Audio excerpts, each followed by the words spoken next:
Kutipan Babat Tanah Jawi tentang Geger Pacino, episode ke-53. Prabu Kuning menduduki Keraton Kartosuro. Di Kartosuro, pasukan Cina telah menduduki keraton. Punggawa Prabu Kuning yang masih di belakang, Raden Martopuro dan Adipati Mangunoneng, melihat ada orang membakar-bakar, lalu segera bergegas menuju keraton. Sang Prabu Kuning dikawal di sepanjang jalan. Ki Mangunoneng sampai duluan di istana bersama Martopuro. Sudah mendapat laporan bahwa putra sang raja masih berada di keraton bersama para istri dan para ibu, atau Kanjeng Ratu Ageng. Martopuro dan Adipati Padi segera masuk ke dalam istana. Di dalam keraton, keduanya menemukan istana dalam keadaan sepi. Martopuro lalu mencari di pintu selatan.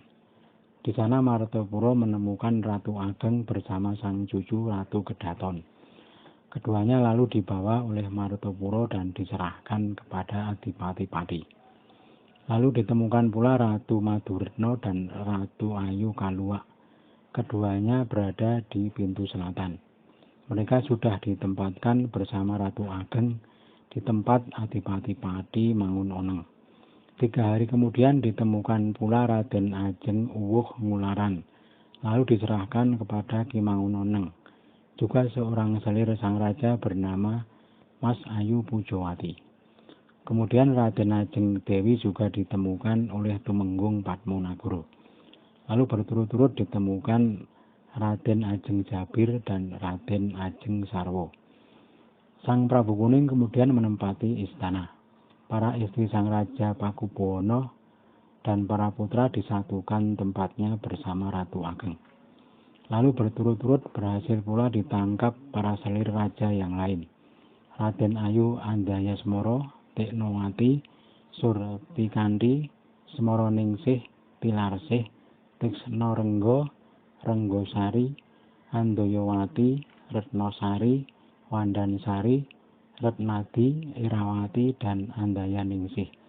Mereka semua kemudian diserahkan kepada Prabu Kuning, lalu ditempatkan di keraton menempati Dalem Ageng. Raden Ayu Kilen juga ditemukan, dan saat itu sedang hamil tua.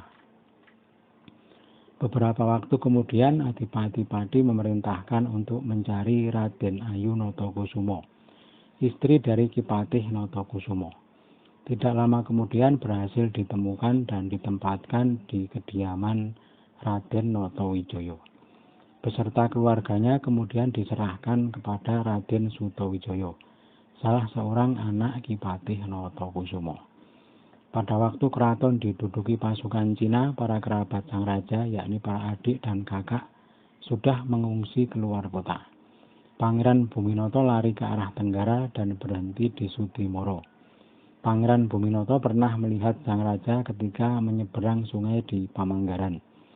Namun Pangeran Buminoto lebih memilih untuk kembali ke Kartosuro bersama Pangeran Singosari dan Pangeran Aryo Mataram. Mereka kemudian menyerah kepada Prabu Kuning. Adapun para pangeran yang lain memilih lari ke Mataram. Perjalanan mereka sudah sampai di Tembayat.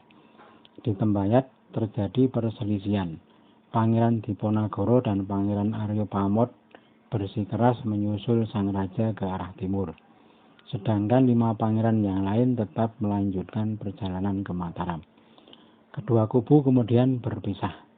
Yang menuju ke Mataram adalah Pangeran Danupoyo, Pangeran Ronggo, Pangeran Mangkubumi, Pangeran Silarong, Pangeran Prangwadono, dan Pangeran Ngabei.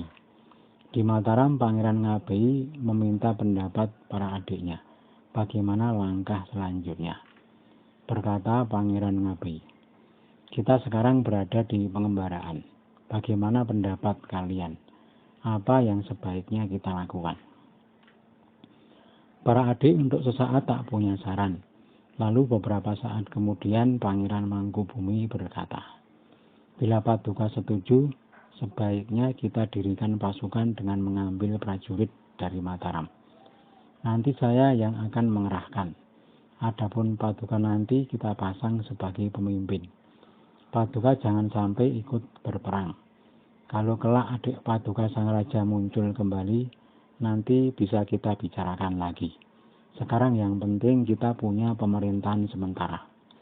Sang kakak berseru, itu pikiran yang bukan-bukan, Dinda. Nanti kita bertambah dosa. Orang Jawa tidak boleh melawan raja. Pangeran Mangkubumi terdiam. Dalam hati Pangeran Mangkubumi menduga-duga. Apakah sang kakak ini akan menyerah ke Kartosuro di bawah pimpinan Prabu Kuning? Belum lagi mereka mencapai kata sepakat, mendadak datang utusan dari Pangeran Buminoto. Utusan itu datang untuk mengajak para pangeran ke Kartosuro. Berkata Pangeran Ngabai, Dinda Buminoto ini mengajak kepadaku dan para saudara lainnya. Apakah bisa menanggung hidup mati kami? Juga apa sudah berunding dengan penguasa Kartosuro yang sekarang? Kalau memang sudah ada kesepakatan, besok kalian datang lagi. Sekarang pulanglah. Pangeran Mangkubumi dan Pangeran Ronggo kemudian berpamitan hendak ke sungai. Sesampai di sungai, keduanya duduk berbincang. Pangeran Sinarong dan Pangeran Prangwadono menyusul dan mereka kemudian melanjutkan pembicaraan. Berkata Pangeran Mangkubumi kepada Pangeran Ronggo, bagaimana pendapat Kandangabai itu? Aku lihat dia lebih condong menyerah ke Kartosuro. Kalau seperti itu, aku tak akan ikut pulang ke Kartosuro. Pangeran Ronggo berkata, barangkali Kandangabai akan memberi peringatan kepada Garendi bahwa dia berhutang nyawa. Pangeran Mangkubumi berkata, walau demikian, aku tetap tidak sudi menghadap kepada Garendi. Aku ingin ke Semarang, karena masih banyak bupati dan pasukan kita yang berada di sana. Ketiga adik pun setuju.